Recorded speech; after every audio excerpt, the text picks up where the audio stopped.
In the grim darkness of the far future, where the lines between life and death blur and the price of knowledge is steep, one man's ambition will alter the fate of a world.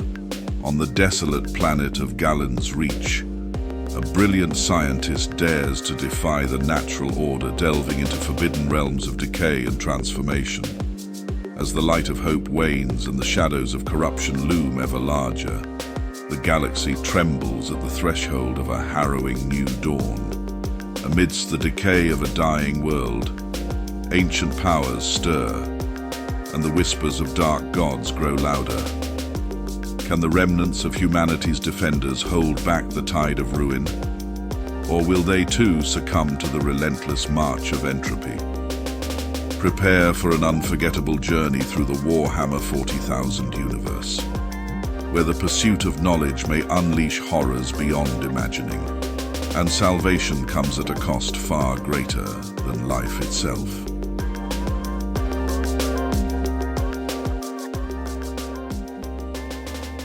Alright guys, how's it going? Not a whole lot to say. I'll make it quick. If you want to support, please like, comment, subscribe. We have memberships. If you want a free story done in the way that you want it, that's the way to go. You can check them out in the description. If you want to buy me a coffee, hit me up. It costs me about $11 to make every 2 or 3 stories. So any support helps. That's in the description too. More things coming on the way. This is a, 2-part, 3-part story, kind of a slower burn. And then the last thing is we have made it to 830 subscribers, which is pretty cool. All we need is 170 more. So if you're watching this, please, for the love of God, please subscribe. If you like the content. Yeah, let me know what you guys think. And yeah, thank you so much for the support. Let's get it going. Please like, comment, subscribe, share, all that stuff. I got a subreddit too. I try to post on there and comment because I read every comment and all that stuff. So do it. Also, here's a list of new subscribers and members. Sorry if you aren't on there. It's kind of hard to find everybody, but I'm trying. Okay. Enjoy. Subscribe, comment, share, like, and enjoy. Okay. I'll talk to you after.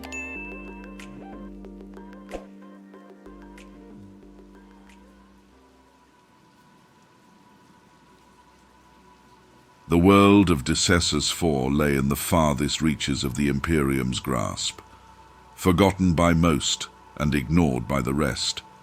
Its skies, perpetually overcast, cast a dreary grey pall over the barren farmlands that struggled to produce even the most meagre of crops. The air was thick with the weight of rot, though no visible decay marred the land. The soil was sickly and drained, barely able to support the life clinging to it. Winds howled across the broken plains, carrying whispers of desolation. In the midst of this bleak world stood Morbus, his figure a dark silhouette against the sterile glow of his laboratory. The lab was his sanctuary, a bubble of cold precision amidst the slow death outside. Inside, everything gleamed with an artificial brilliance, the chrome of the surgical tools, the crisp surfaces of the specimen containment units, and the cold light of data displays. It was a sanctuary of order in a world drowning in decay. Morbus moved with purpose, his white lab coat the only splash of brightness in a space dominated by the sterility of his work. His hands, clad in gloves, danced across his instruments with the ease of someone who had long ago mastered his craft. Every movement was calculated, precise. There was no room for error in his pursuit of the impossible. Before him, arrays of vials and slides lay meticulously arranged, each a testament to his singular focus, unlocking the secrets of cellular regeneration and conquering death itself. Feochtar and Grendel, his servitors, shuffled silently in the background, their mechanical limbs clanking as they performed routine tasks. They were hulking figures of metal and flesh, their cybernetic enhancements rendering them little more than mindless automatons. Their blank eyes and mechanical movements made them seem as lifeless as the world outside the lab. They moved in perfect silence, responding to Morbus's commands with the efficiency of a machine. They were his tools, as cold and detached as the data he recorded. The room hummed with the quiet, steady rhythm of machinery, the beeping of monitors, the whirring of containment fields. But amidst this order, something was subtly wrong. There was a faint buzzing, almost imperceptible, coming from the far corners of the lab. Flies, unusual in a place that was supposed to be sterile. Morbus, lost in his work, paid no mind to the sound. It was nothing, a minor intrusion into his perfect world. He was too focused, his eyes darting between the results on his display and the specimen laid out before him. It was a small thing, barely more than a scrap of local fauna, dissected and exposed under the harsh light of the surgical lamp. The creature's cells were responding to his latest treatment, regenerating at an accelerated rate. His notes were meticulous, capturing every detail of the regeneration process with cold precision. Outside, the wind howled louder, but Morbus didn't hear it. He was too close to a breakthrough that could change everything. The sterile light of Morbus's laboratory gleamed brightly as he leaned over the examination table, his eyes focused on the small creature lying before him. It was a native species of Decessus 4, its frail body marked by the scars of previous testing. Morbus's hands, steady and precise, held the injector, its contents glowing faintly. He had spent countless hours refining this particular formula, an experimental compound designed to accelerate cellular regeneration. This was the moment that could define his entire career, the breakthrough he had been chasing. With a practiced motion, he injected the fluid into the creature's veins. Almost immediately, the changes began. Where once the creature had been weak and riddled with scars, its wounds started to close, the flesh knitting together at an unnatural pace. Morbus watched, his breath catching as the cells divided and multiplied before his very eyes. The process was faster than he had anticipated. The creature's body, once ravaged by disease, seemed to rejuvenate in mere moments. For the first time in months, Morbus allowed himself a smile. The data scrolled rapidly across his display screens, confirming what his eyes already knew. The serum was working. He straightened up, eyes gleaming with the thrill of discovery. Here, in this moment, he stood on the brink of something monumental. The power to conquer disease, to heal wounds that had once been fatal. It was all within his grasp. His mind raced ahead, envisioning the future. His name remembered among the greatest minds in history, the savior of humanity. This was just the beginning. Morbus hovered over the containment unit, watching with rapt attention as the creature beneath the glass continued to heal. Its once broken limbs had mended. The scars and open wounds that had marred its skin were now smooth and seamless. He leaned in closer, his breath fogging the surface of the containment unit as he observed every detail. The results were undeniable, cellular regeneration on a scale he had never seen before. The room was quiet, save for the steady hum of the lab's equipment. Feostar and Grendel stood at their posts, mechanically maintaining the sterile environment, oblivious to the significance of the moment. To them it was just another day in the lab, another task completed with robotic efficiency. But to Morbus it was a triumph. He had done it. He watched as the creature stretched its limbs tentatively, testing the newfound strength in its previously broken body. Morbus could barely contain his excitement. His fingers danced across his data terminal, inputting readings, recording the rapid cellular replication in real time. Every number confirmed what he had hoped for. This was no fluke. He had discovered something extraordinary. This is it, he whispered to himself, his voice reverberating in the sterile air.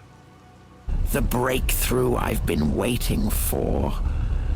The creature, now fully healed, moved with an ease that defied its previous condition.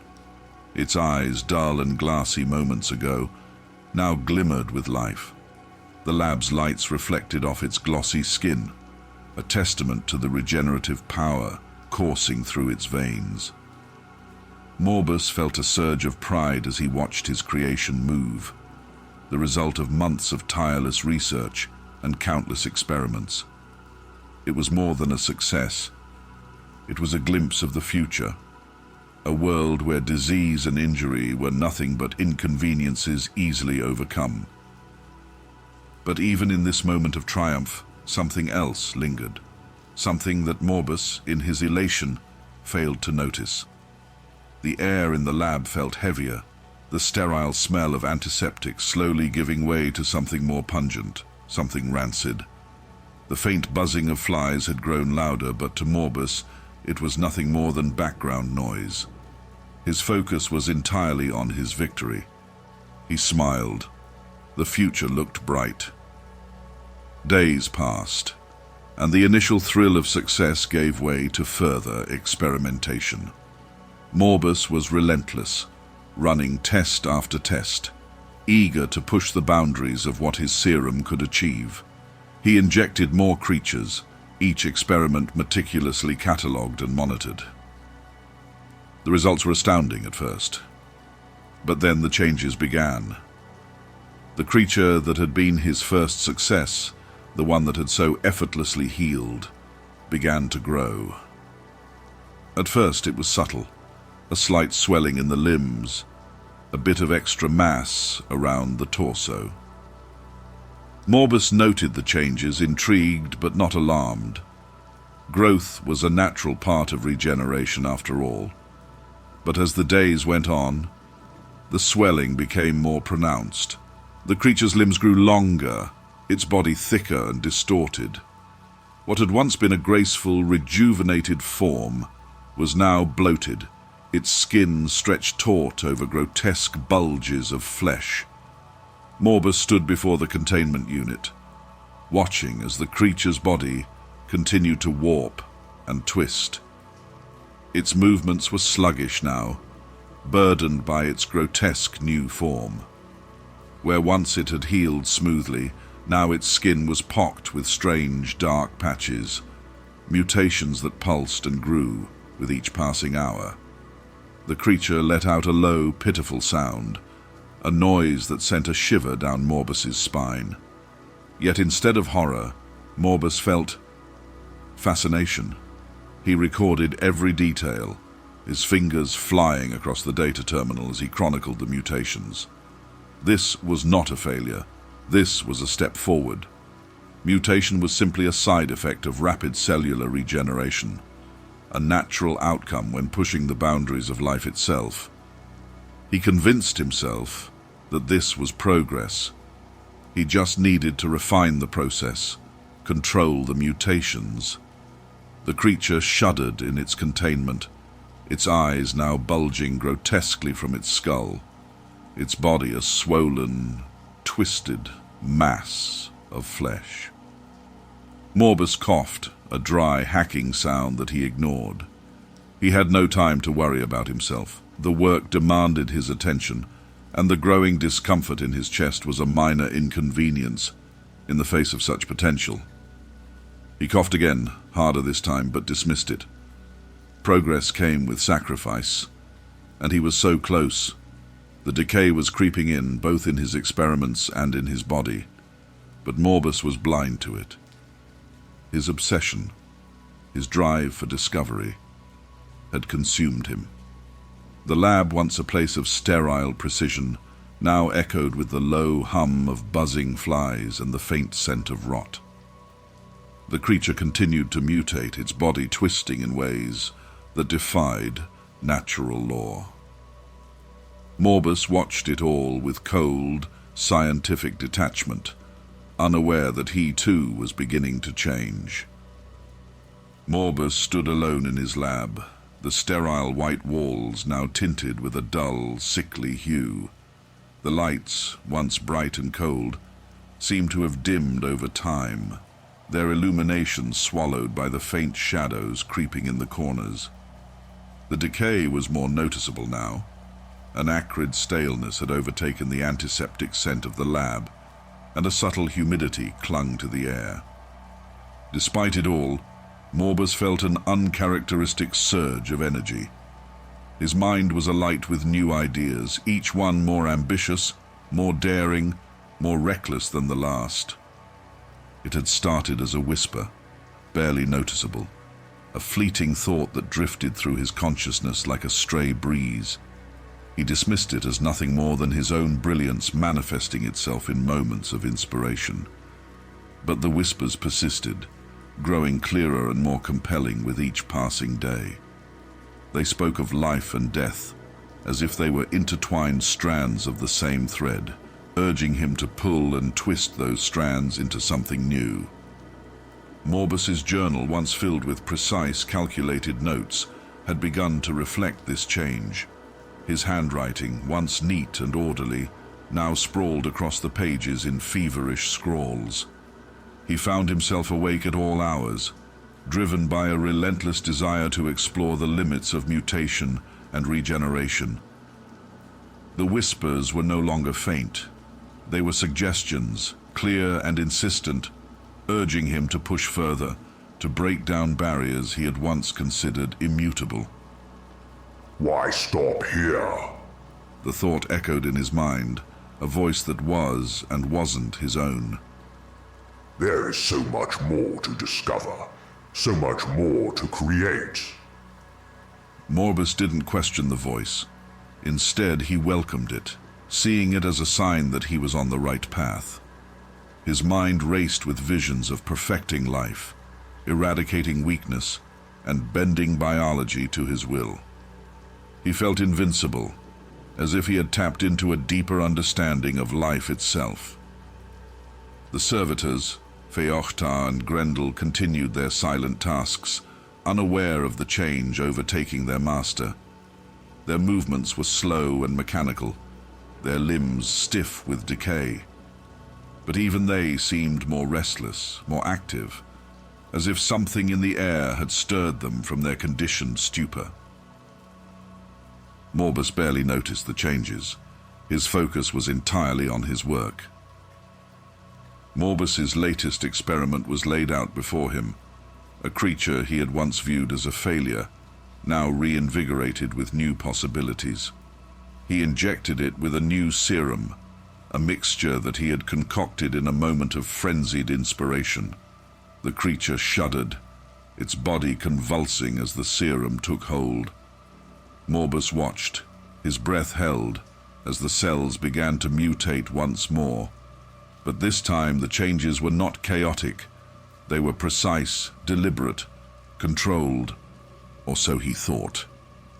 The voice in his mind urged him on, whispering of new possibilities, of deeper understanding. Morbus listened, attributing these ideas to his own genius. It was exhilarating, this newfound clarity, this sense of purpose that seemed to guide his every move. He felt as if he were on the cusp of something grand, something that would elevate him above the constraints of mere mortality. Embrace it. The voice urged. Push beyond the limits of life and death. Morbus's hands shook with excitement as he adjusted the controls, increasing the flow of nutrients to the creature. He was so close, he could feel it. But in his eagerness, he failed to notice the subtle changes in the creature's eyes, the way its movements had grown more deliberate, more predatory. It was late, the darkness outside pressing against the lab's windows like an unwelcome visitor. The only light came from the sterile glow of the examination table, casting long shadows across the room. Morbus stood alone, hunched over his latest experiment, his eyes bloodshot from lack of sleep. Feochtar and Grendel loomed in the background, their mechanical limbs twitching sporadically. The creature, now a grotesque parody of its former self, lay still on the table.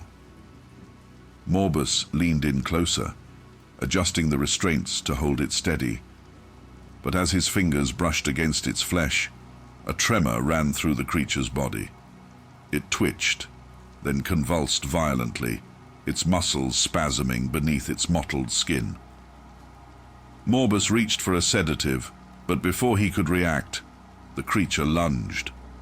There was a flash of pain as claws raked across Morbus's chest, tearing through his coat and into the flesh beneath. He stumbled back, gasping as blood poured from the wound.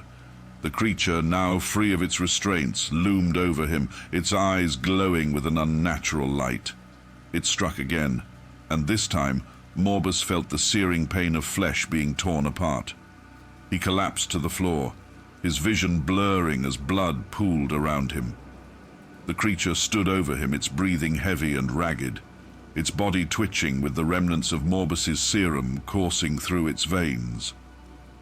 The lab was silent, save for the sound of Morbus's labored breathing and the steady drip of blood on the cold, sterile floor.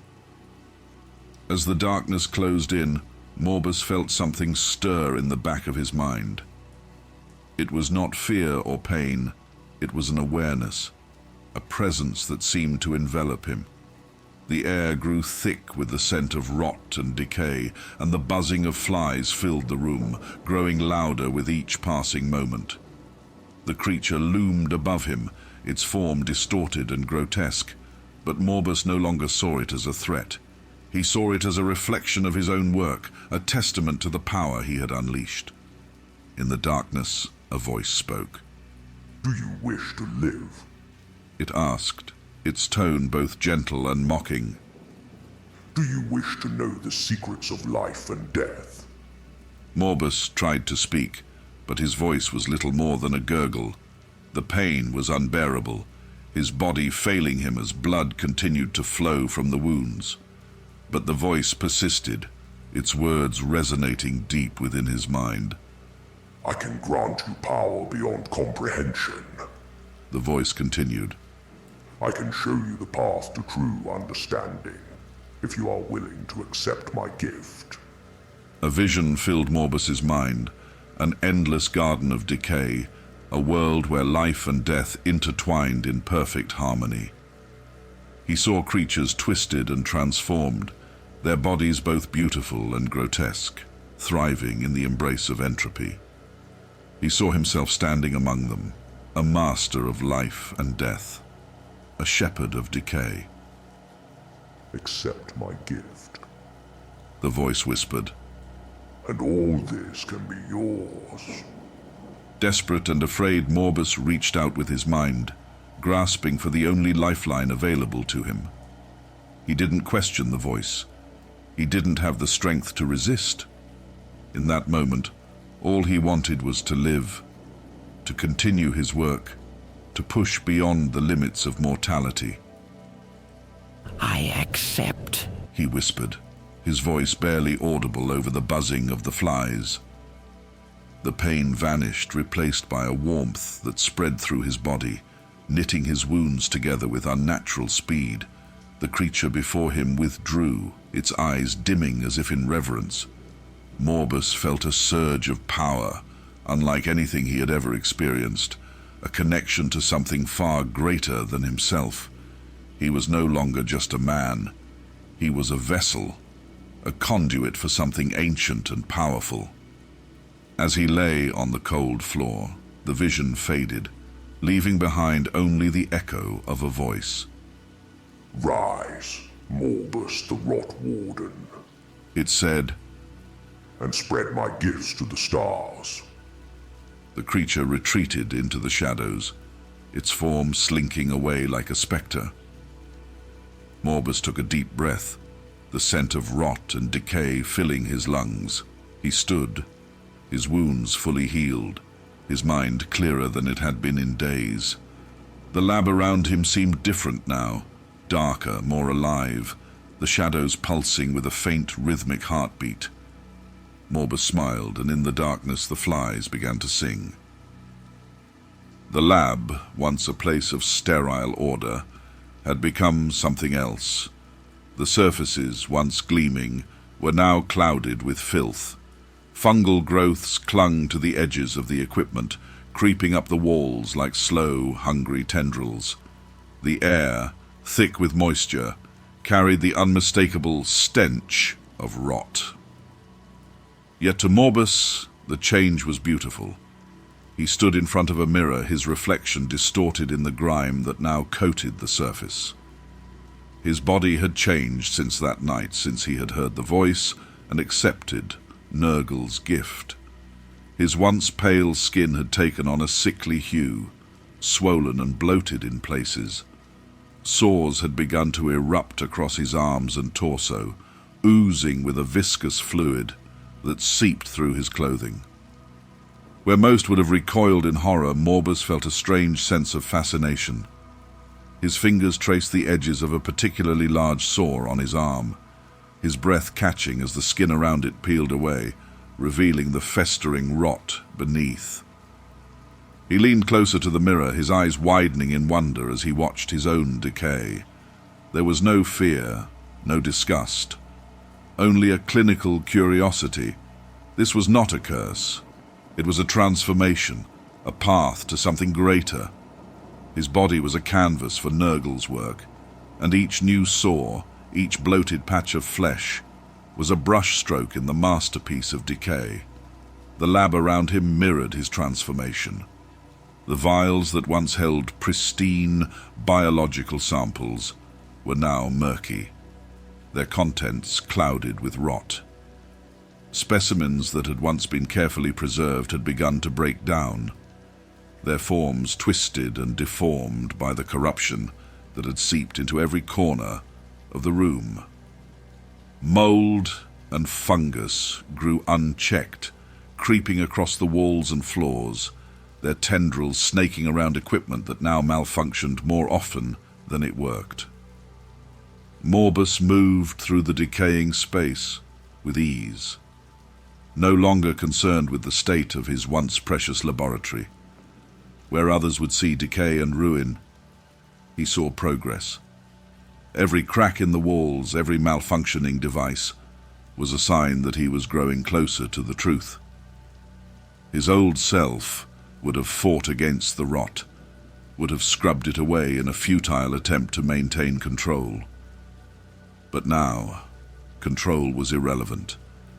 He had surrendered to something far more powerful, and the results were beyond anything he could have imagined.